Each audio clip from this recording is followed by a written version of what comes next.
2.1 partnership. Second form of business organization is partnership. Partnership या जिसे साझेदारी बोलते हैं, बेटा partnership is that form of business that is run by two or more than persons for the sharing of profit by running the some lawful business. Beta, there is a partnership act, Indian Partnership Act 1932 Section 4. Beta, under this Section 4 there one definition is given. Partnership is the agreement between persons who have agreed to share the profits of a business carried on by all or any of them acting for all. So this definition is given under this Section 4. According to it, there must be two or more partners, two or more persons should be there. But individually जो partners हैं, individually जो members हैं, they are known as partners. Individually उनको partners बोलते हैं, and collectively they are known as partnership firm. Partnership firm. यानी group में उन्हें हम partnership firm बोलते हैं, और individually they are known as partner. Suppose A partner is there, B partner is there. So partnership एक ऐसा इस टाइप का बिजनेस है जहाँ पर कि बेटा नंबर 1 बिजनेस होना चाहिए, दैट मीन्स प्रॉफिट मोटिव. हम देख चुके हैं कि बिजनेस वो है जिसके पास एक प्रॉफिट अर्निंग ऑब्जेक्टिव जिसके पास होना चाहिए, and there must be two और मोर देन टू पर्सन्स, उनके बीच में एक एग्रीमेंट भी होना जरूरी है. तो these are some features. We are now we are doing the features in detail. Features number 1, one or more than one partners, more than one person should be there. It means minimum, बेटा जो minimum number of partners हैं that must be 250. The number of maximum partners should be up to 50. That means if the number of persons, number of partners is less than 2 or more than 50, तो बेटा then आपकी जो partnership है वो illegal हो जाएगी. That may be illegal because की minimum जो नंबर ऑफ मेंबर्स हैं that must B 2 and maximum 50. तो 2 से कम होने से और 50 से ज़्यादा होने से आपकी जो पार्टनरशिप है वो पार्टनरशिप नहीं रहेगी और उसको इलीगल मान लिया जाएगा. Number of partners that must be more than 1. बेटा number next is there existence of business. Second feature है existence of business. That means business must be there. That means जो भी वो एक्टिविटीज करेंगे the business activities, the objective of that business activities should be earning profit. It means profit earning. यदि किसी जो आप activities करते हैं, if the objective is not earning profit तो उसको बिजनेस नहीं माना जाएगा and that is not called partnership, भी उसको हम नहीं मानेंगे. Next one is there contractual relationship. बेटा पार्टनर्स के बीच में एक एग्रीमेंट होना चाहिए. That agreement may be oral और इन रिटर्न. तो वो ओरल हो सकता है, रिटर्न हो सकता है, but written agreement is good because it has a proof. It has the signatures of all the partners. इसलिए उनके बीच में contract agreement that must be there so that कि आपका बिजनेस जो है ना प्रॉपरली आप उसे रन कर सकें and it should be beneficial also. और आपके लिए वो मतलब you can run that business in the long run. Then बेटा number next is there after contractual relationship की sharing of profit and profit motive and sharing of profit. आप इसको बोल लीजिए. तो profit motive mean the same point already हो भी चुका है कि जब बिजनेस वहाँ पे उनको करना है and that business the objective of that business is for earning profit. तो profit motive is there and then sharing of profit. बेटा शेयरिंग ऑफ प्रॉफिट मीन कि जो प्रॉफिट वो अर्न वहाँ पे उनको करना है, the objective is there to earning of profit, तो that profit must be shared by the partners, तो वो उस प्रॉफिट को सभी लोग शेयर करेंगे एंड शेयरिंग ऑफ प्रॉफिट वो डिसाइड करेंगे, जो एग्रीमेंट देयर इज गिवन, तो उसमें वो डिसाइड करते हैं कि in what ratio they share the profits और लॉसेज ऑफ द बिजनेस, तो वो भी वहाँ पे वो मतलब शेयरिंग किस रेशो में उनको करना है, that must be decided by those. Next बेटा प्रिंसिपल एजेंट रिलेशनशिप, यहाँ पर एक इसका फीचर है principal agent relationship, that means all the partners are principal, all the partners are agent, that means all are playing double role, यानी कि all the partners are owner, principal mean all are owners and second one is all are agent, agent mean you can say servant of each other, it means both all the partners play double role, कि सभी partners आपके owner भी हैं, सभी partners आपके agent भी हैं। Owners इसलिए कि if one is doing some work, तो उसका जो प्रॉफिट और लॉस होगा that must be beared by the other partners। तो these are the features। next बेटा हम आ जाते हैं advantages are there, merits are there। देखिए merits में क्या है, नंबर वन इजी फॉर्मेशन, देखिए कोई यहाँ पे ज़्यादा लीगल फॉर्मेलिटीज नहीं है, registration is not necessary, registration essential नहीं है, नेसेसरी नहीं है बेटा, बट वो वॉलंटरी है, यदि आप उसका रजिस्ट्रेशन करवाएंगे तो it should be, it must be beneficial for them. तो बेटा easy formation is there, you can start the business with some agreement with other partners, तो easy formation is there. Next is there बेटा जो उनके पास resources है, मोर financial resources, यानी कि capital, they can invest more capital than sole trade, तो more financial ration is there. Then balanced decision वो ले सकते हैं, बैलेंस डिसीजन मीन देखिए यहाँ पे जो नंबर ऑफ पार्टनर्स हैं वो मैक्सिमम 50 हैं, तो मोर देन 2 होने चाहिए, अप टू 50 वो हो सकते हैं, तो when the number of partners are more, ज़्यादा लोग हैं तो they can take some good decision, balanced decision and scientific decision वो ले सकते हैं।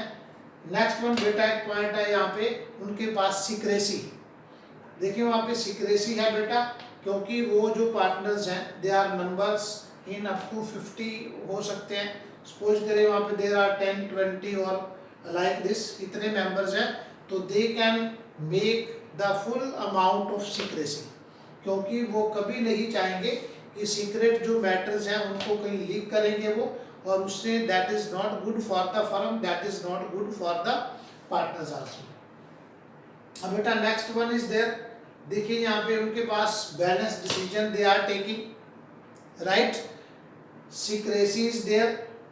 नेक्स्ट वन इज देयर बेटा उनके पास जो है ना डिवीजन ऑफ रिस्क का भी एक पॉइंट है, next point is there division of risk. Division of risk mean देखिए यहाँ पे जो रिस्क है, risk mean possibility of loss, यदि वहाँ पे लॉस हो जाता है फर्म में, और चाहे वो किसी भी अमाउंट में रिस्क है, किसी भी अमाउंट में लॉस है फर्म के लिए, तो that is to be divided by the partners, सभी लोग मिलकर उसको शेयर करेंगे, एंड जो भी उनके पास प्रॉफिट शेयरिंग रेशो उन्होंने डिसाइड किया होगा, तो it means that burden is not beared by only one partner, तो सभी लोग उसको शेयर कर लेंगे, like in the sole proprietorship all the risk are beared by the only one, जो वहाँ पे सोल ट्रेडर इज देयर, तो बेटा it is not like that.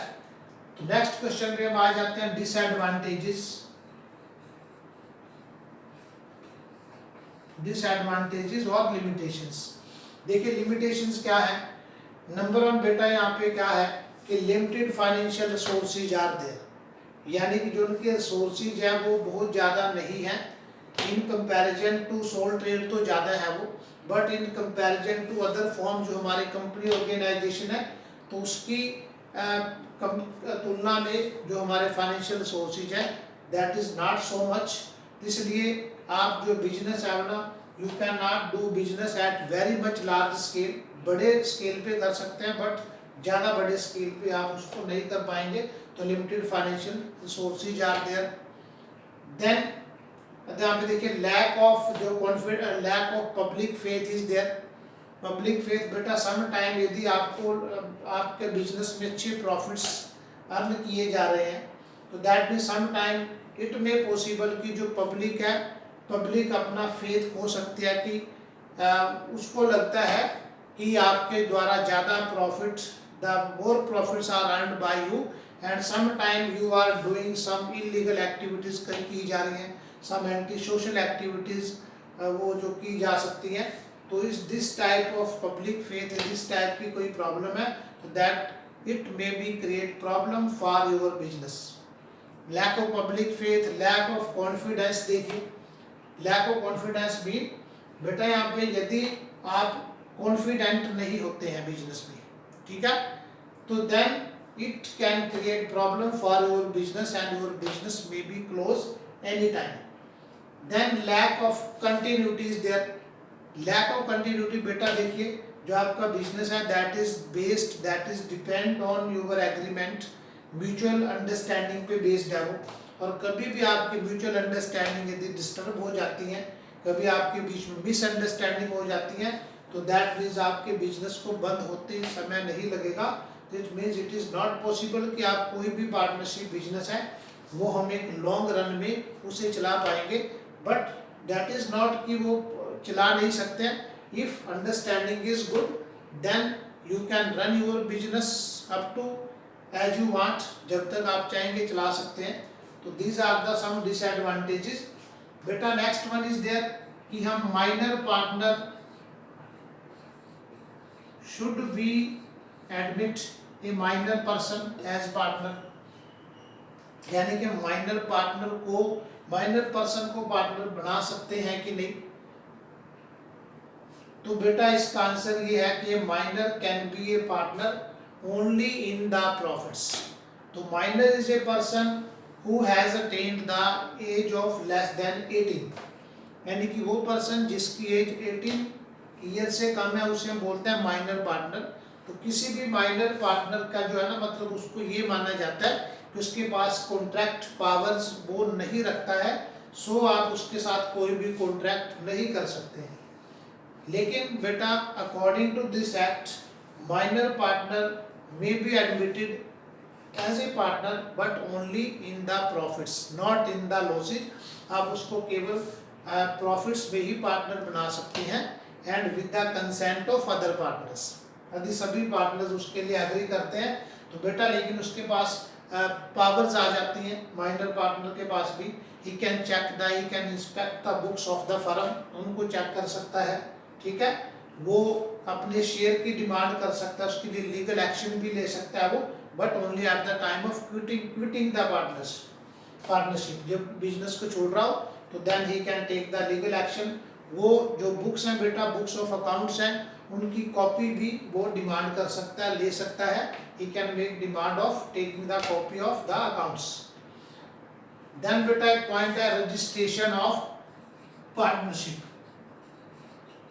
Registration of partnership यानी कि जो इट इज नॉट बेटा एसेंशियल कि रजिस्ट्रेशन करवाना अनिवार्य नहीं है, it is not compulsory for the partnership business, but ये मतलब बेनिफिशियल जरूर है। यदि आप इसको पार्टनरशिप को रजिस्टर्ड करवाएंगे, रजिस्ट्रेशन करवाएंगे तो you can do that and it is beneficial also बेटा। लेकिन यदि आप नहीं करवाना चाहते हैं तो दैट इज नॉट मतलब कोई बाउंडेशन नहीं है कि आप उसको रजिस्ट्रेशन करवाएंगे। लेकिन यदि आप उसको रजिस्ट्रेशन करवा लेते हैं तो देन उसके कुछ मतलब लीगल जो उसके कुछ बेनिफिट्स हैं वो उसको रिसीव हो जाएंगे पार्टनर्स को। Then you can take legal action, जो पार्टनर्स हैं लीगल एक्शन ले सकता है against the firm, firm can take legal action against the partners and firm can take legal action also toward the जो आपके अदर पार्टीज हैं, third parties हैं, उनके खिलाफ भी आप एक्शन ले सकते हैं। और बेटा इसका एक क्वेश्चन है जिसमें हम आते हैं partnership deed. Partnership deed, partnership deed देखिए अभी हमने देखा कि जो उनके बीच में एग्रीमेंट है, एग्रीमेंट अमंग द पार्टनर्स, तो वो दैट मस्ट बी देयर, क्योंकि विदाउट एग्रीमेंट जो पार्टनरशिप है आपकी वो कॉन्फिडेंस पे बेस्ड है, म्यूचुअल अंडरस्टैंडिंग बेस्ड है, एग्रीमेंट होना चाहिए, कॉन्ट्रैक्ट होना चाहिए, but that agreement may be oral और इन रिटर्न, कुछ भी हो सकता है वो, बट जो रिटर्न एग्रीमेंट है that is always good for the that form of business. And the legal जो एग्रीमेंट है, legal agreement among the partners is known as partnership deed. ये हमें ध्यान रखना है कि जो उनके बीच में जो समझौता किया गया, जो एक रिटर्न उनके बीच में कंसेंट है, उसे पार्टनरशिप डीड बोलते हैं। और इसको आर्टिकल्स ऑफ पार्टनरशिप भी बोल सकते हैं बेटा, लेकिन जो ओरल आपका एग्रीमेंट है that has no name of this type, उसको पार्टनरशिप डीड आप नहीं कहेंगे। तो पार्टनरशिप डीड यानी कि जो हमारा रिटन एग्रीमेंट है, इसके बीच में बहुत सारे जो टर्म्स एंड कंडीशंस हैं, जो रूल्स हैं, वो सभी आपको you should have in the written form. For example name of partnership firm, name and addresses of partners, ठीक है, capital contributed by the partners, कितनी कैपिटल उन्होंने वो लगाएंगे या लगा चुके हैं, प्रॉफिट शेयरिंग रेशो, वहाँ पे उनको डिसाइड करनी है कि in which ratio they share the profits और लॉसेज ऑफ द फर्म, ठीक है। देन एनी सैलरी और कमीशन किसी पार्टनर्स को फर्म के द्वारा दिया जाएगा या नहीं, right. Then partners, if partners giving the loan to the firm, तो what rate of interest they should charge, कितने इंटरेस्ट ऑफ लोन वो कलेक्ट मतलब चार्ज करेंगे। Then drawings, drawings mean personal use के लिए पार्टनर्स कितनी ड्राइंग्स कर सकते हैं, and after what time of interval, interest on drawings कितना वो फर्म उनसे चार्ज करना है फर्म को, इंटरेस्ट ऑन कैपिटल क्या होगा। तो बेटा all the things, admission of partner, किसी नए पार्टनर को एडमिट करना है तो how you can admit some new person, किसी को रिटायरमेंट करना है, कोई पार्टनर यदि छोड़ के जाना चाह रहा है दैट इज कॉल्ड रिटायरमेंट, तब क्या रूल्स रेगुलेशन रहेंगे, ठीक है। पार्टनरशिप को डिजोल्यूशन कैसे करना है, उसको मतलब क्लोज कैसे करना है हमें।